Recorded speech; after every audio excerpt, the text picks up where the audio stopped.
ఒక hard work చేస్తూ ఏ support లేకుండా తన నమ్ముకున్న వాళ్ళకి మంచి చేశారు. సో అందుకే పురుషోత్తముడు అనే టైటిల్ ఇచ్చారు.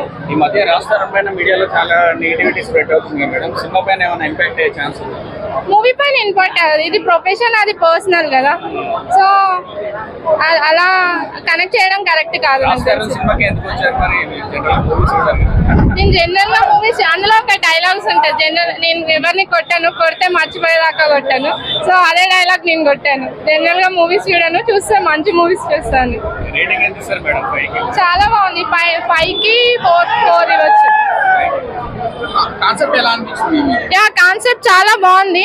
అంటే స్టోరీ కొంచెం రొటీన్ ఉంది, బట్ ఏంటంటే బాగా చూపించారు. ఒక పల్లెటూరు స్టోరీ, పూలు అమ్ముకునే సమస్యలు ఎలా ఉంటాయి అనేది చాలా బాగా చూపించారు.